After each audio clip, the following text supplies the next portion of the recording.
Desde Jujuy, Argentina.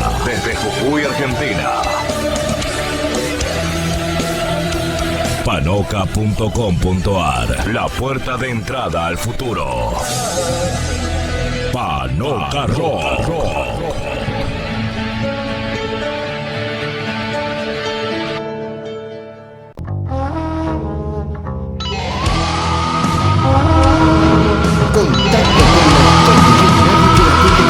Contacto con la historia. Todos los miércoles a las 20 llega Contacto con la historia. Lo que nadie nunca te dijo.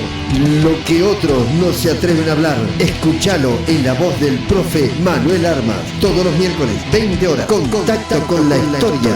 En Panoca Radio. www.panoca.com.ar. Después de esto, nada será igual.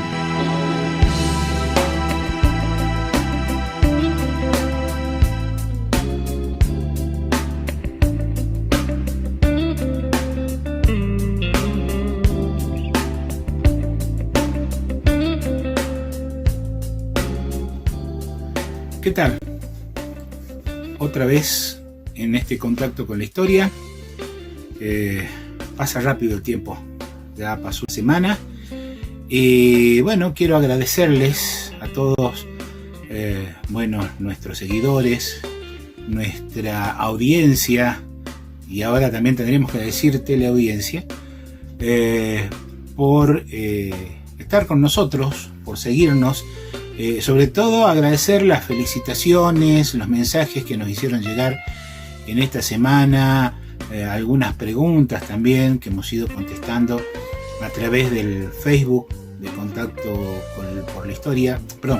con la Historia, y lógicamente también agradecer a este medio de comunicación, a Panoca Radio, quien nos brinda este espacio, y muy especialmente a Fabián Flores, que es el encargado de que todo esto salga adelante y que podamos estar acá en Panoca, y más con la información que me da Fabián, en donde dice que ahora Contacto con la Historia está saliendo por todos los medios, por las redes sociales de Panoca, como ser Facebook, Twitter, VK, Twitch, YouTube, Instagram. Entonces, más que agradecidos con esta posibilidad que nos brindan. Y hoy vamos a hablar, o vamos a arrancar un poquito hablando de algunas anécdotas históricas que, si por ahí bien se presentan como algunos hechos aislados, pero que nos muestran algunas situaciones que son dignas de recordarse. Esta primera anécdota ocurre en Francia, específicamente durante lo que es la Primera Guerra Mundial, en una ciudad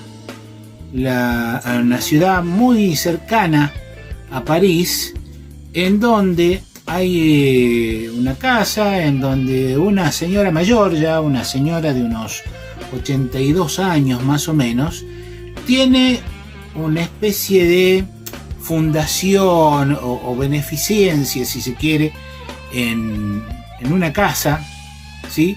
En donde había armado todo, había improvisado, ¿sí?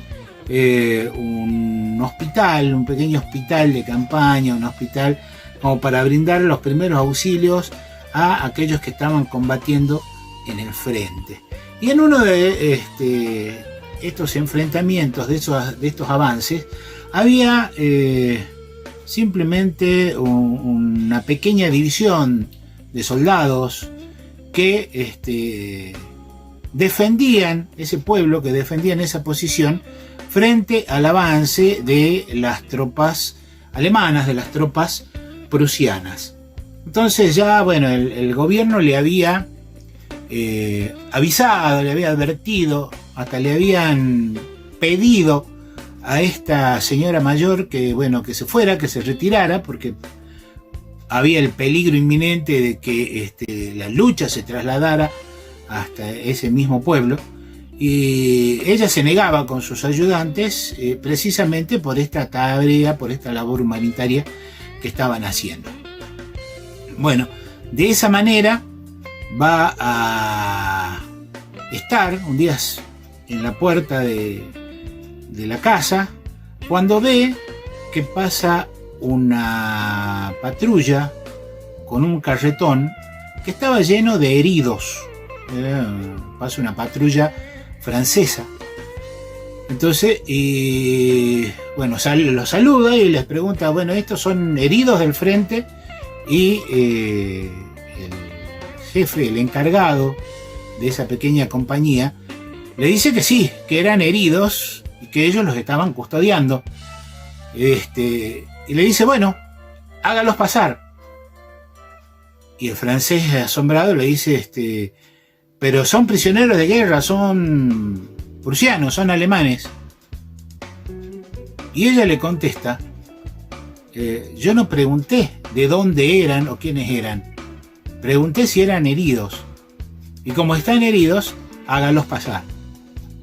Entonces, bueno, ante esta reacción bastante enérgica de esta señora, el jefe de la patrulla los hace pasar, les dan la atención, le brindan todos los cuidados que necesitaban estos soldados, y bueno, después, por supuesto, ella va a continuar con toda esta tarea.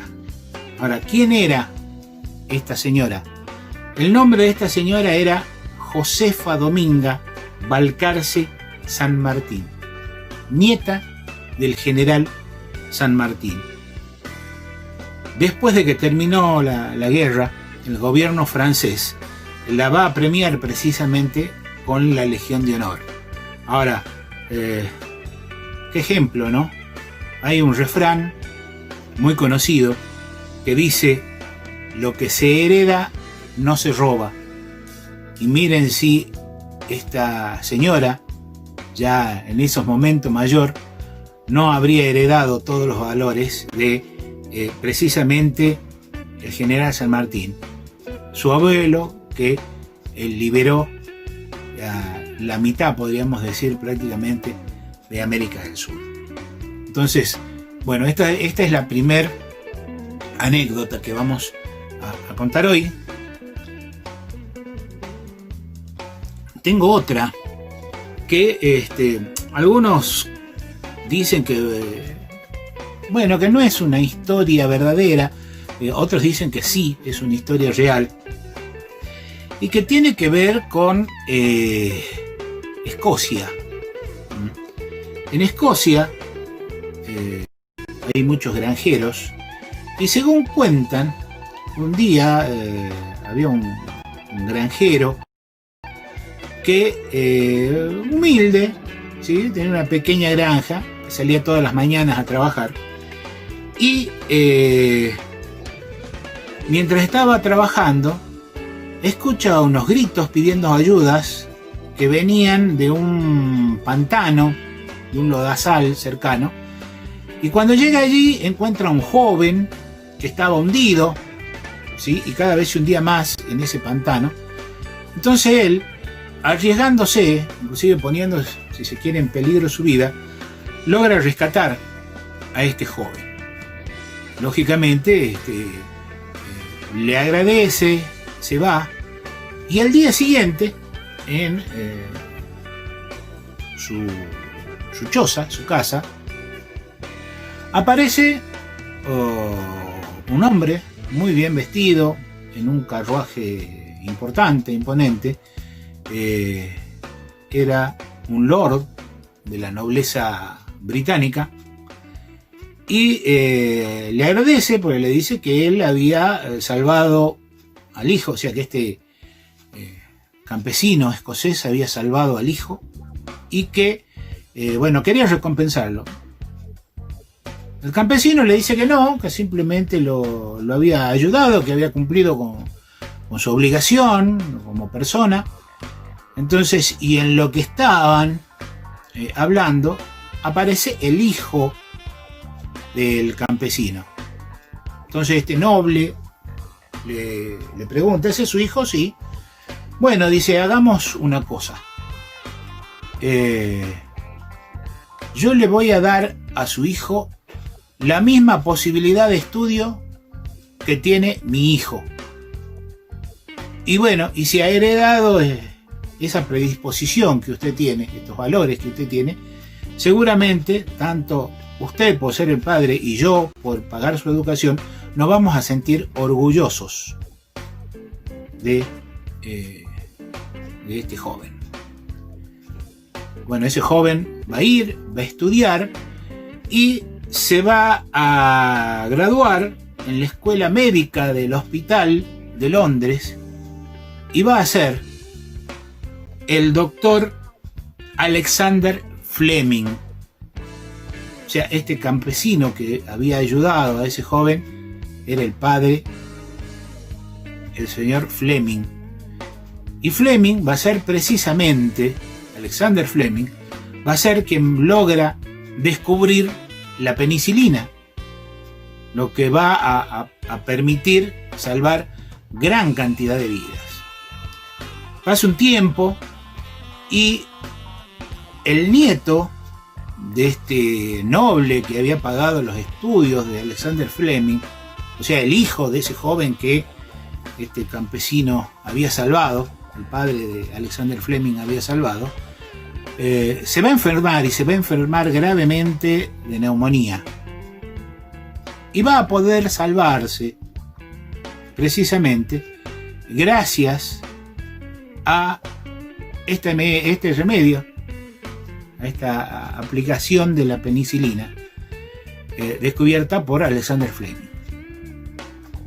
Y este joven que logró salvarse gracias al descubrimiento de la penicilina no era otro que uno de los grandes primeros ministros de Inglaterra, que estuvo precisamente al frente del gobierno inglés durante la Segunda Guerra Mundial.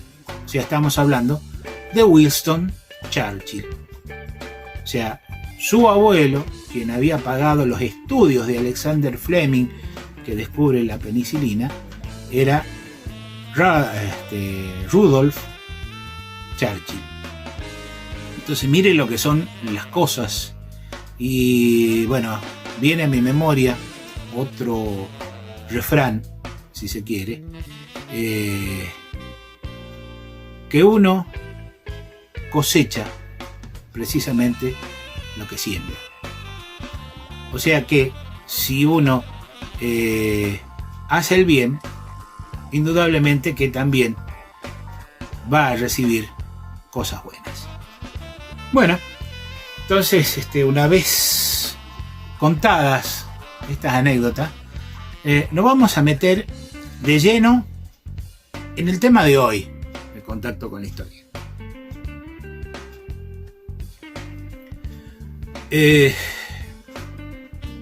Jujuy es una de las provincias que más se ha esforzado, que más ha dado, que más compromiso asumió en la lucha de la guerra por la independencia. O sea, eso nosotros creo que lo tenemos totalmente claro desde el primer momento, desde que en la primera etapa, podríamos decir, de la guerra de independencia, el pueblo de Jujuy, acompañando a Belgrano, realiza el éxodo. Y Jujuy era el lugar por donde pasaban todos los ejércitos. Pasaba el ejército patriota, pasaba el ejército realista. Era una zona de paso permanente. Un Jujuy que durante la época de la colonia, precisamente por esta ubicación que tenía, era una zona próspera, una zona en donde había muchos recursos económicos, fundamentalmente por la venta de ganado, por la venta de mulas, ¿sí? El comercio con el Alto Perú. Jujuy era la puerta de entrada o salida de los territorios del Río de la Plata para el Alto Perú y del Alto Perú para el Río de la Plata.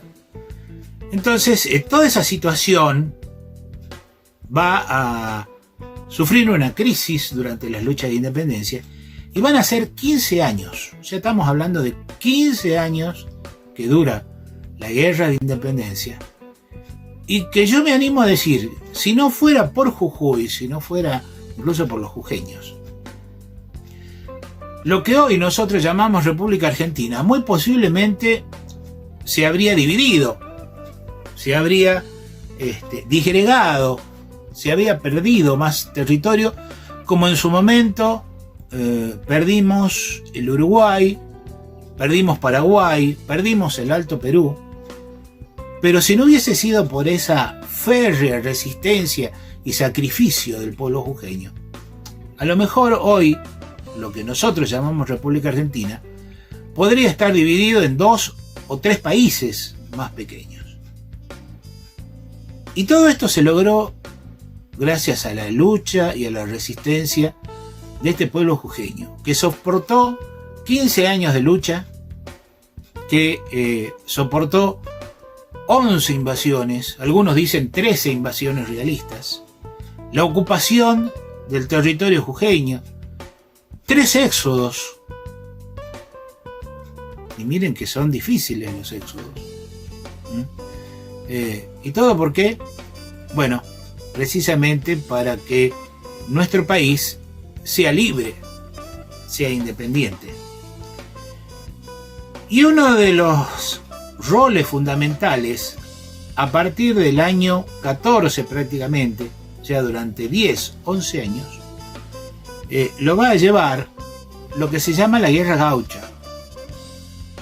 Esta guerra, que no fue una guerra tradicional, lo que se llama la guerra de recursos que realizaron los gauchos, y en donde se va a destacar fundamentalmente la figura de Martín Miguel de Güemes.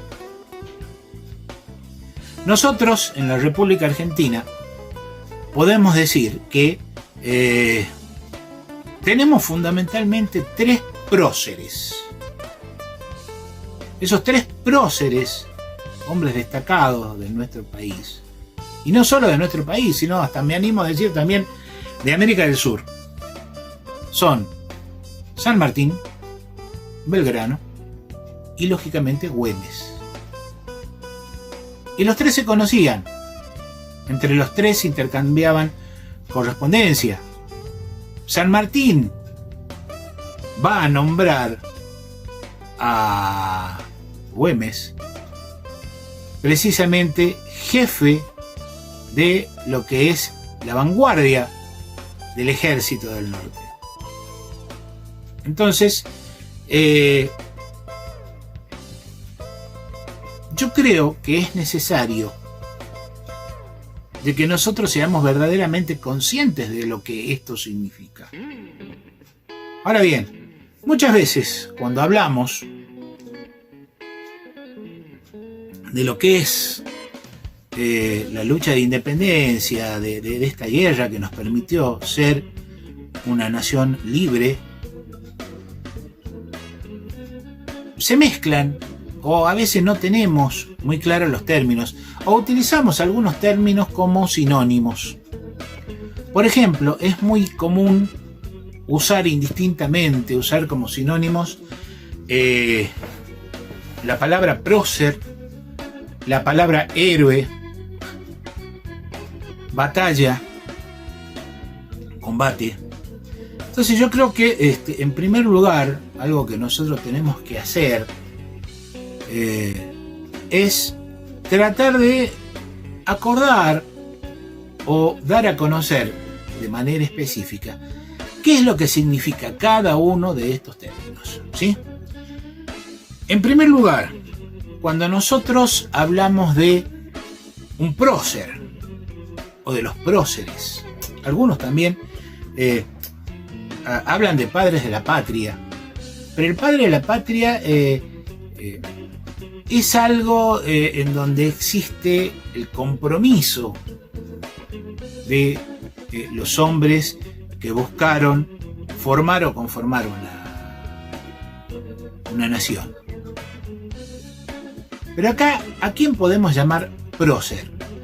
Y bueno, prócer podemos llamar a aquellos hombres o mujeres que se han destacado fundamentalmente de una forma muy importante, que tienen una alta dignidad, que tienen valores y que se distinguen precisamente por contribuir a lo que nosotros podemos llamar engrandecimiento de un país, de una comunidad, de una sociedad, de un pueblo, ¿sí? Porque son fundamentalmente eso, ejemplo de esta situación. Y claro, lógicamente, como en la mayoría de las situaciones se han dado situaciones que tienen que ver con lo militar en estas luchas o guerras, en este caso en nuestro país de la independencia, los tres que más se destacan son San Martín, Belgrano y Güemes. Ahora, ¿quiénes son los héroes? Los héroes son hombres famosos, ilustres, reconocidos fundamentalmente por su valor y por su hazaña. Sus hazañas, perdón. Y dentro de esta categoría también entran hombres y mujeres, e incluso niños. Muchas veces nosotros hablamos, y sobre todo en estos días que hemos tenido que pasar y todavía estamos pasando por situaciones muy difíciles, cuando hablamos de los héroes, de esos héroes que estaban en la primera línea de lucha, en la parte de salud, en lo que son los incendios forestales, personal de seguridad, bomberos, médicos, enfermeros, todos aquellos que han precisamente colaborado y siguen colaborando en toda esta defensa de nuestra comunidad. Son héroes. Más allá de lo que pueda ser su opinión política, el pertenecer a una determinada organización.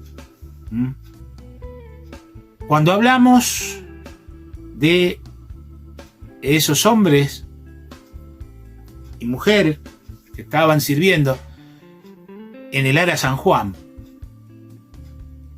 estaban cumpliendo con un servicio en lo que ellos habían elegido como la forma o la manera de servir a su patria, a nuestro país. Y alguien puede decir que más allá de cualquier otra característica social, económico, política, esas 44 personas no son héroes, no son 44 héroes. Y hasta en las familias, muchos hijos ven a la mamá y al papá como verdaderos héroes que salen en situaciones difíciles a conseguir el sustento de cada día para poder llevar el pan, para poder sobrevivir en la casa y sobre todo, vuelvo a insistir, en esta época, que es una época bastante difícil. Entonces, esta es la diferencia que hay entre los que podemos llamar próceres y los héroes. Porque el prócer, sí, por sus características, su condición, su alta dignidad, sus valores, son ejemplo. Los héroes se destacan por su valor, por las hazañas que realizan, por el coraje que tienen de llevar a cabo acciones en beneficios de su pueblo. Sí, lo que tienen en común ambos es el sacrificio y esa voluntad de buscar lo mejor para su pueblo, ¿sí? Esto es lo que los unifica. Pero también son como dos categorías distintas. Otros dos elementos de los que hablábamos que es necesario diferenciar son el término batalla y combate. Durante la lucha de independencia se habla mucho de batallas, de combates y muchas veces se usa estos dos términos como sinónimo, pero nos muestran situaciones distintas y diferentes. Fundamentalmente, repito, hablando desde lo que es la perspectiva histórica, ¿sí? Entonces, pero bueno, para no aburrirlos